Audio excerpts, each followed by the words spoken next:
Madame, Messieurs, bonjour et bienvenue pour la synthèse de l'étude de la semaine. La création, Genèse comme fondement, c'était donc la deuxième partie. Le verset à mémoriser qui nous a accompagnés tout au long de cette semaine se trouvait donc dans Psaume au chapitre 19, verset 1. Les cieux racontent la gloire de Dieu et l'étendue manifeste l'œuvre de sa main. Nous allons aujourd'hui, et vous y êtes maintenant déjà habitués, faire une synthèse de chaque sous-titre développé cette semaine. Je vous proposerai également un texte qui pourra cristalliser l'idée générale développée dans chaque étude. Enfin, en troisième partie, nous aurons le plaisir de répondre à deux questions que je vous présente tout de suite. Bonjour, vous avez dit dans l'une de vos vidéos que la Genèse ne dit pas comment Dieu a fait, mais qui a fait le ciel et la terre, dans le sens qui, donc le sujet, l'auteur de la création du ciel et de la terre. Notre ami continue en nous disant « J'ai toujours entendu dire que Dieu créa par sa parole. Ne serait-ce pas là le comment, donc la manière de faire ?» Nous y reviendrons tout à l'heure et je vous donnerai des éléments supplémentaires. La deuxième question est celle-ci. Bonjour, je viens d'écouter ta synthèse. C'est très incroyable de voir comment Dieu a inspiré les auteurs de la Genèse à l'Apocalypse. Tu dis que l'arbre de vie véhicule des attributs de Dieu. Peux-tu m'envoyer des informations à ce sujet? Alors l'idée ici, c'est, je me suis dit que comme notre ami s'est posé la question, probablement d'autres personnes se sont posé cette question et donc je vous donnerai des pistes pour construire votre raisonnement s'agissant de cette affirmation. C'est vrai que je le disais, l'arbre de vie véhicule des attributs de Jésus lui-même. Et nous verrons ça donc à la réponse aux questions.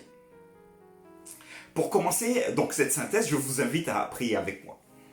Notre Dieu, notre Père, nous arrivons maintenant à la fin de cette semaine. Très très belle étude, nous avons appris énormément de choses. Et alors que nous allons nous focaliser sur les textes qui vont donner un sens à chaque étude de cette semaine, nous voudrions encore une fois que tu nous accompagnes, que tu puisses asseoir également ces enseignements en nous, que nous puissions mieux te comprendre, mieux te connaître et surtout mieux t'écouter. Merci de ce temps que tu nous donnes. Nous te demandons cela au nom de Jésus-Christ. Amen. Voilà, donc nous commençons donc la synthèse. Alors accrochez-vous, ça va pulser. Dimanche, une terre plate. Vous vous rappelez, nous disions que certains hommes disaient que la terre était plate parce qu'ils se sont fixés sur quelques éléments de la Bible pour affirmer que la terre était plate. L'un des exemples se trouve dans Apocalypse au chapitre 7, verset 1. Après cela, je vis 4 anges debout aux 4 coins de la terre. Ils retenaient les 4 vents de la terre afin que ne soufflât point de vent sur la terre, ni sur la mer, ni sur aucun arbre. Et certaines personnes se sont appuyées sur ce texte-là pour dire que la terre était probablement plate et en plus avait des coins. Donc carrés ou rectangulaires, je ne sais pas, mais en tout cas il y avait des coins. Je vous disais également que nous sommes ici dans le livre de l'Apocalypse qui va utiliser énormément d'images pour nous enseigner des éléments. L'une des clés de la compréhension de cette image des 4 coins de la terre, les 4 coins de la terre représentent simplement l'ensemble de la terre. Donc il ne s'agit pas de percevoir ici une terre qui soit plate ou carrée ou rectangulaire ou avec des angles, mais vraiment une expression qui signifie l'ensemble de la terre. Lundi, nous avons vu ensemble la création dans la littérature antique. Et peut-être avez-vous découvert ce Atrahasis ou voire le Gilgamesh, des auteurs antiques donc qui vont donner une perception de la création, de l'apparition de l'homme sur la terre.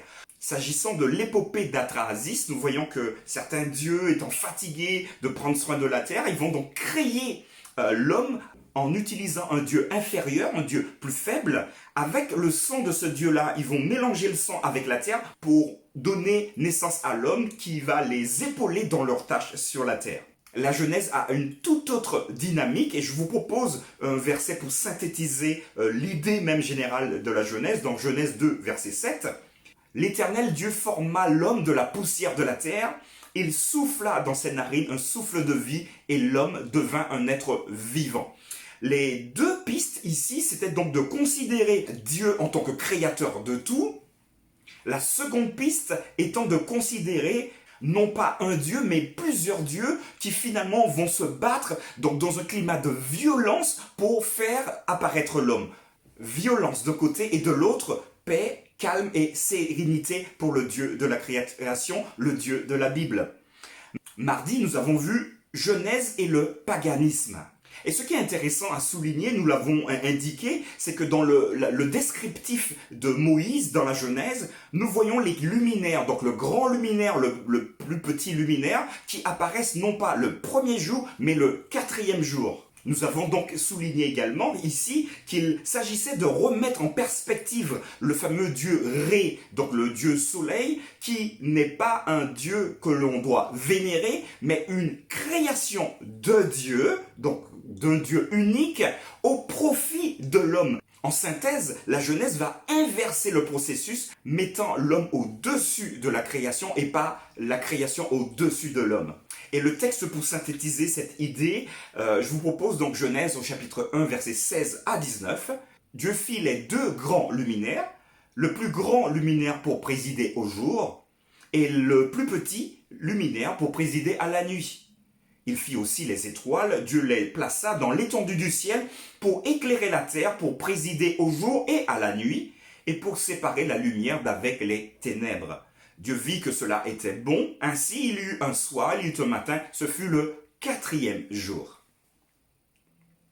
Mercredi, nous avons vu ensemble la création et le temps. Il s'agissait pour nous de jeter un petit coup d'œil sur les généalogies que proposait le livre de la Genèse, dans Genèse 5 et Genèse 11.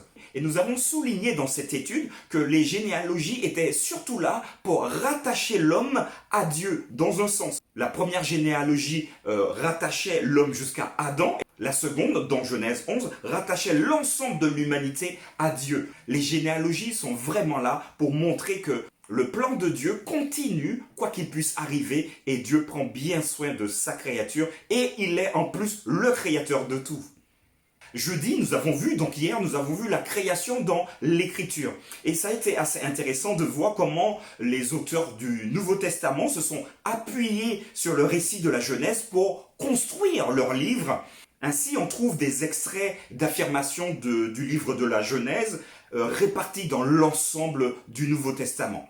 Et je vous propose de prendre un texte, Matthieu 19, versets 4 à 5. Ici, c'est Jésus qui parlera. Il répondit: « N'avez-vous pas lu que le Créateur au commencement fit l'homme et la femme, et qu'il dit, c'est pourquoi l'homme quittera son père et sa mère et s'attachera à sa femme, et les deux deviendront une seule chair. » Donc voilà pour la synthèse de la semaine. Aujourd'hui, nous irons un tout petit peu plus loin, juste pour avoir quelques éléments supplémentaires. Je vous propose de lire donc deux citations de Madame White qui se trouvent dans Testimony for the Church, donc Témoignage pour l'Église au volume 5, page 25. Voilà, volume 5, page 25. La deuxième citation sera dans Spiritual Gift. Alors je ne suis pas sûr, je pense que ça doit être le don de prophétie.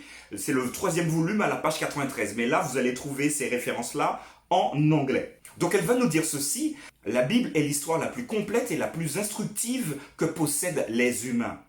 Elle venait tout juste de la fontaine de la vérité éternelle et une main divine a conservé sa pureté à travers tous les âges. Ici seulement, nous pouvons trouver une histoire de notre race non souillée par les préjugés humains ou la fierté humaine. Voilà la première citation. La deuxième citation: il m'a été montré que sans l'histoire de la Bible, la géologie ne peut rien prouver. Les reliques trouvées dans la terre témoignent d'un état des choses qui diffère à bien des égards du présent. Mais le temps de leur existence et combien de temps ces choses ont été dans la terre ne doivent être compris que par l'histoire de la Bible. Il peut être innocent de faire des conjonctures au-delà de l'histoire biblique si nos suppositions ne contredisent pas les faits trouvés dans les Saintes Écritures. Mais quand les hommes laissent la parole de Dieu en ce qui concerne l'histoire de la création et cherchent à rendre compte des œuvres créatrices de Dieu par des principes naturels, ils sont sur un océan illimité d'incertitudes. Dieu n'a jamais révélé aux mortels comment il a accompli l'œuvre de la création en 6 jours littéraux.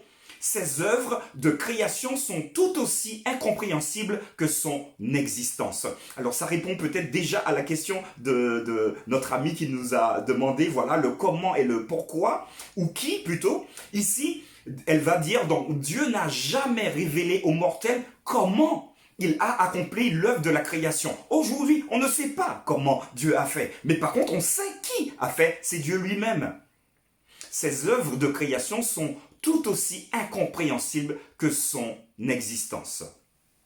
Pour aller toujours dans cette dynamique, j'aimerais vous proposer un texte qui ne fait pas partie de cette étude, mais il me semble assez important de toujours le garder à l'esprit. Il s'agit d'Hébreux au chapitre 11, verset 3, qui va nous dire ceci. C'est par la foi que nous reconnaissons que le monde a été formé par la parole de Dieu, en sorte que ce qu'on voit n'a pas été fait de choses visibles. Je répète, c'est par la foi que nous reconnaissons que le monde a été formé par la parole de Dieu. Alors très clairement, même si je dirais encore quelques mots s'agissant du récit de la Genèse, Dieu n'est pas en train de nous dire comment il a fait. Il est en train de dire que c'est lui le créateur.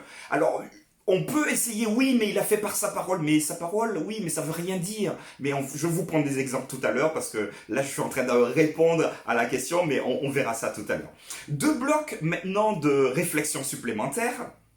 Si les explications scientifiques sur la réalité actuelle, ce qui peut être traité, entendu, vu, testé et testé à nouveau sont remplies de débats et de controverses, pourquoi tant de gens acceptent-ils incontestablement toutes les affirmations des scientifiques sur des événements qui se sont produits, disent-ils, il y a des millions, voire des milliards d'années?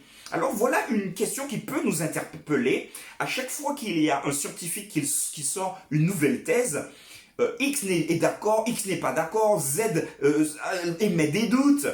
Et alors qu'on peut tester, retester, retravailler le sujet, il est quand même curieux de voir que beaucoup d'hommes acceptent des théories qui n'ont pas été prouvées et des choses qui se sont réalisées il y a des millions d'années. Qui était là il y a des millions d'années?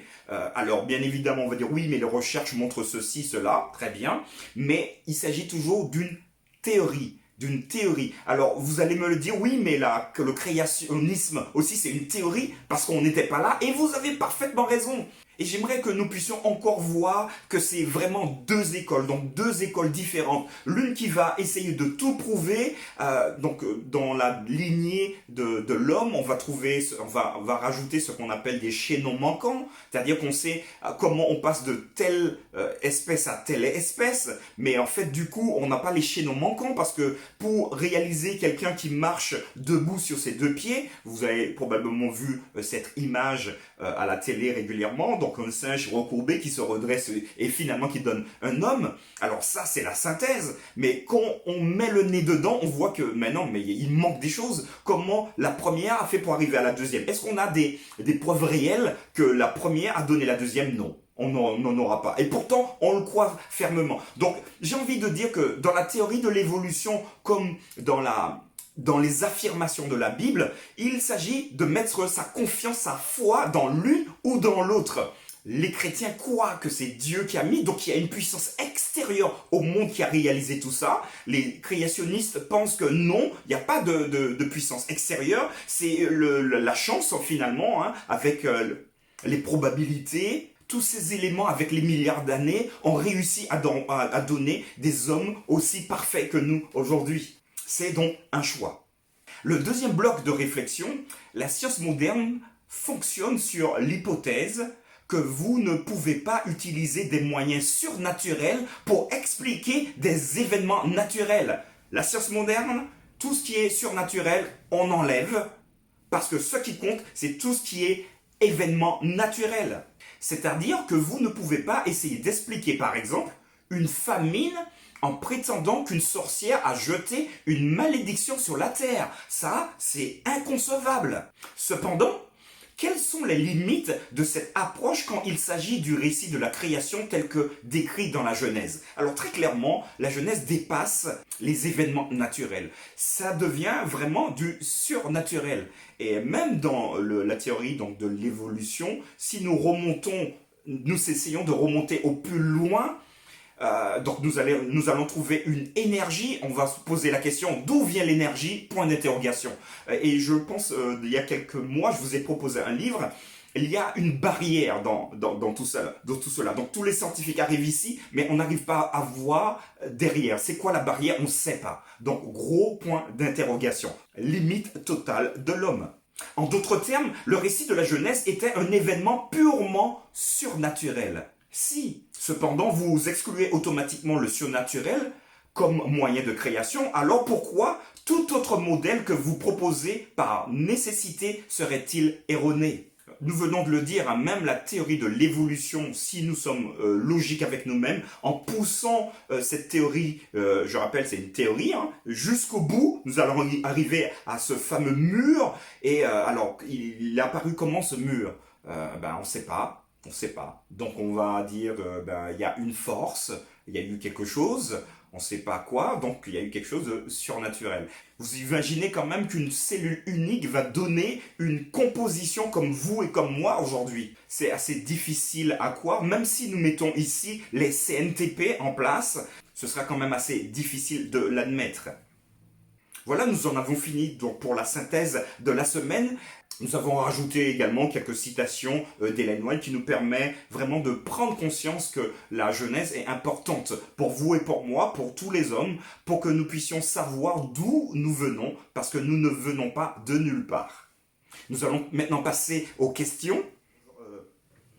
Alors notre première question, donc je vous la rappelle, bonjour, vous avez dit dans l'une de vos vidéos que la Genèse ne dit pas comment Dieu a fait, mais qui a fait le ciel et la terre. Donc qui, dans le sens l'auteur. J'ai toujours entendu dire que Dieu créa par sa parole, ne serait-ce pas là le comment? Nous avons vu tout à l'heure quelques éléments supplémentaires pour nous dire que la Genèse, je le répète encore, ne dit pas comment Dieu a fait, mais qui a fait. Pour exemple, j'aimerais vous prendre celui que je prends régulièrement pour décrire donc l'ensemble de la terre. Donc dans ma Bible, donc cette version-là, nous aurons donc une page 3/4. Donc une page 3/4 pour dire finalement comment Dieu a fait toute la terre. Donc tous les arbres, les animaux, les humains, il a tout mis en une page 3/4 dans ma version.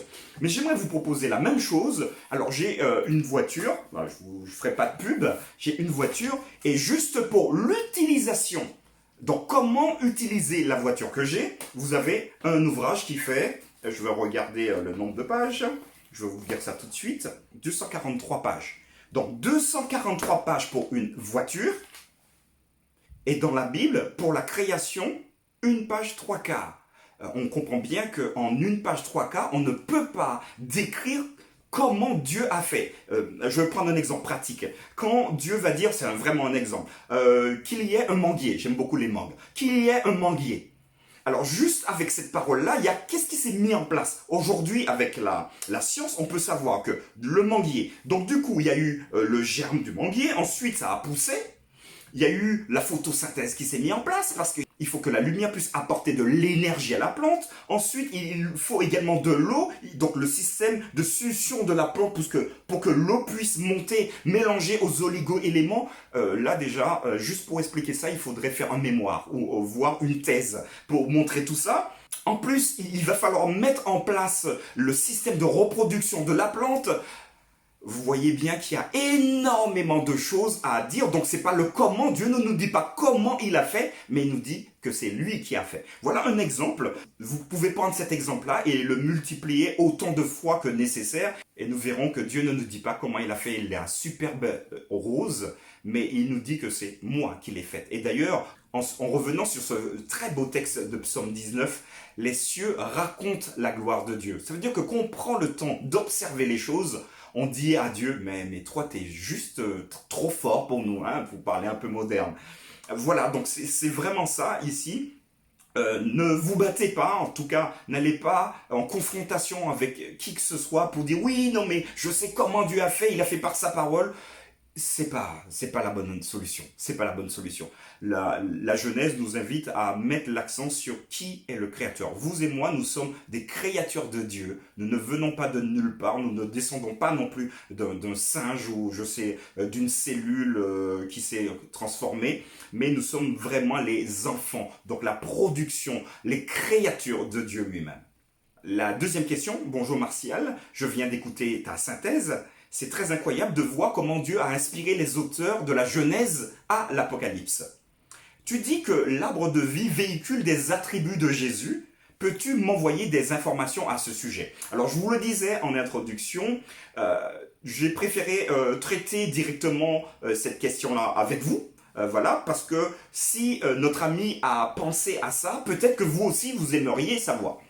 Alors, nous faisons référence ici à Apocalypse chapitre 22, versets 2 à 4, que je vais vous lire. Au milieu de la place de la ville et sur les deux bords du fleuve, il y avait un arbre de vie produisant 12 fois des fruits, rendant son fruit chaque mois, et dont le feuillage servait à la guérison des nations. Il n'y a plus d'anathème. Le trône de Dieu et de l'agneau sera dans la ville, ses serviteurs le serviront et verront sa face et son nom sera sur leur front. Juste sur ces deux versets-là, nous aurons pu rester, on va dire facilement une bonne heure et demie, mais on va aller à l'essentiel. Si nous lisons littéralement et que nous comprenons littéralement ce texte, ça sous-entendra qu'au milieu de la place de la ville, donc ici on est déjà dans le ciel, dans la Nouvelle Jérusalem, donc une ville, une place, au milieu de la place, on a donc un arbre de vie qui produit 12 fois des fruits, rendant son fruit chaque mois, donc il porte des fruits une fois par mois, mais attention, pourquoi faire? Les feuilles servaient à la guérison des nations. Alors, soyons logiques et disons-nous, par exemple, nous sommes au ciel, enfin, déjà nous sommes au ciel, et finalement, si nous devons être guéris, nous devons manger de cet arbre. Donc ça sous-entend que, arrivant au ciel, il y a encore des choses à faire. Or, il me semble assez intéressant de souligner plusieurs éléments. Et je vous propose de voir une perspective non pas de l'Apocalypse, mais de l'ensemble de la Bible. Et qu'est-ce que la Bible va nous dire? Par exemple, dans Apocalypse 22, verset 14. Donc au verset 14, « Heureux ceux qui lavent leurs robes, afin d'avoir droit à l'arbre de vie. » C'est déjà curieux. Donc pour avoir accès à l'arbre de vie, il faut donc laver sa robe. Donc si nous lisons littéralement. Et d'entrer enfin par les portes de la ville. Plus ou moins correct. Mais regardez le verset 15. « Dehors les chiens. » Alors dans la ville, donc il y aura des chiens, va falloir les mettre dehors. C'est très curieux ça. Et nous sommes déjà au ciel là, ici. Regardez la suite, les enchanteurs. Oups, au ciel il y aura aussi des enchanteurs, il va falloir les mettre dehors. Et les impudiques, il y en aura. Des meurtriers, il y en aura. Des idolâtres, etc., etc. Donc nous comprenons bien que s'il faut regarder la perspective de l'Apocalypse d'une façon littérale, nous risquons d'être très vite limités. Néanmoins, et c'est ici que je vais donner une perspective un peu différente, l'arbre de vie, je disais, fait référence à Jésus lui-même. Et pourquoi je dis cela? Quand je regarde l'ensemble des textes bibliques s'agissant de tout ce qui va apporter la vie, dans Jean 4, verset 14, nous allons voir ceci, « Mais celui qui boira de l'eau que je lui donnerai n'aura jamais soif. » Et l'eau que je lui donnerai deviendra en lui une source d'eau qui jaillira jusque dans la vie éternelle. Donc la première chose, Jésus propose de l'eau à boire. Alors, c'est intéressant, il propose de l'eau, et là, l'arbre de vie, il propose à manger aussi. Mais continuons, Jean 6, verset 35. Jésus leur dit, « Je suis le pain de vie. » Oups! Alors, donc il faut manger de l'eau, il faut manger un fruit, maintenant il faut manger du pain. Mais toujours, c'est Jésus qui va dire, « Je suis le pain de vie. » Celui qui croit en moi n'aura jamais faim. Alors c'est quand même curieux. Si je mange le pain, pourquoi il faut maintenant que j'aille manger? Ah oui, parce qu'il faut que je sois guéri. D'accord. Vous comprenez déjà, c'est assez intéressant. Mais on continue. Et c'est Paul qui dira en 1 Corinthiens 15, versets 52 et 53, en un instant, en un clin d'œil à la dernière trompette, la trompette sonnera et les morts ressusciteront incorruptibles et nous serons changés. Car il faut que ce qui est corruptible, donc qui peut être détruit, revête l'incorruptibilité et que ce corps mortel revête l'immortalité. Donc ça sous-entend quelque part que quand Jésus va revenir, il nous propose déjà l'immortalité. Donc si on est immortel, pourquoi il faut aller manger un fruit pour nous guérir encore? Vous voyez, ça commence à faire beaucoup plus de composantes. Regardez ce que Psaume 36, versets 8 à 9 nous dira. Ils se rassasient de l'abondance de ta maison, et tu les abreuves au torrent des délices. Car auprès de toi est la source de la vie. Par ta lumière, nous voyons la lumière.